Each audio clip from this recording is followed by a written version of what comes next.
I hate to say it, but I think I agree with Devin Haney. We just saw Dmitry Bivol put on the performance of a lifetime. Probably the most skillful display of boxing I've ever seen in my life.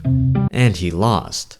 But contrary to popular belief, this wasn't a robbery. This fight was extremely close, and while I had Bivol edging the victory, the numbers tell a different story. We've seen this far too many times before, and unfortunately, we're gonna see it again.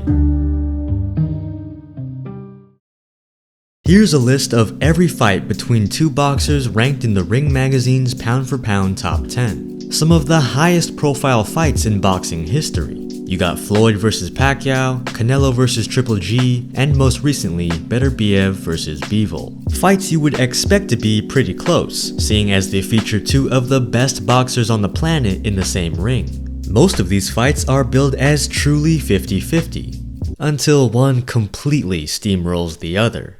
But sometimes, two fighters are so evenly matched, such perfect dance partners, that they battle all 12 rounds to a close, controversial decision. Swing rounds, momentum shifts, and back and forth action lead to imperfect scoring, and subsequently the boxing world cries robbery. Had Bivol won, we'd be hearing the same noise from the other side, which goes to show just how razor thin this fight truly was. Prior to Saturday night, here's a list of boxers who stood toe-to-toe with Beterbiev and survived to hear the final bell. None.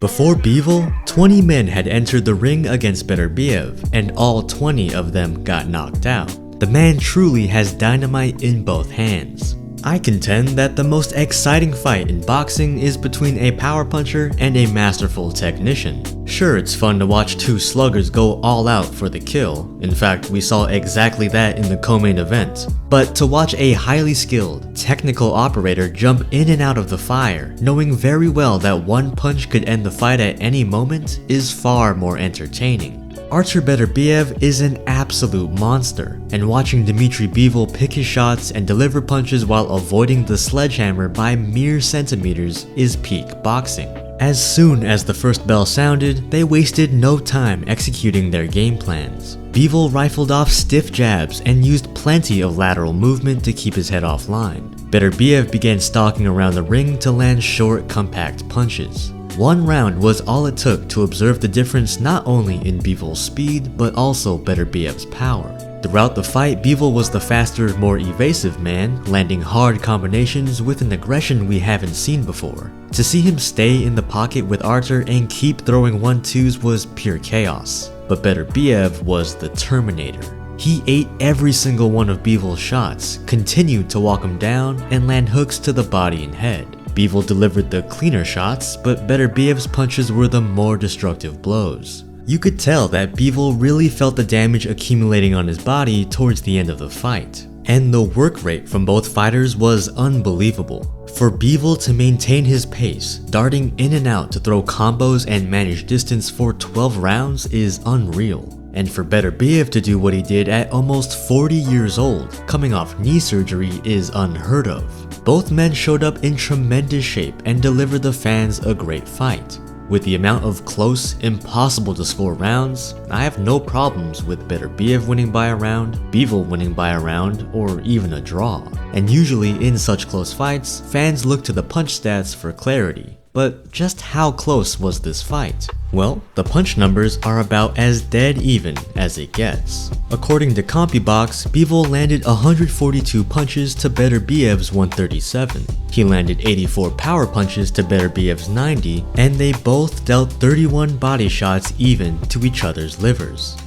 8 of the 12 rounds had a 4-punch or less discrepancy, and Bivol started strong while Beterbiev finished strong. Bivol was far more accurate, landing 50% of all his power punches, but Beterbiev was more active when it counted, throwing 38, 44, and 38 power punches in the last 3 rounds. You could slice and dice this data any which way to prove someone won, and many people have. But did you know CompuBox is literally just 2 dudes with buttons counting every punch from a fixed angle? It's certainly been an insightful supplement to ringside scoring, but it is by no means a perfect or even accurate system. There's no channels for revision, and I've never seen a CompuBox report audited either.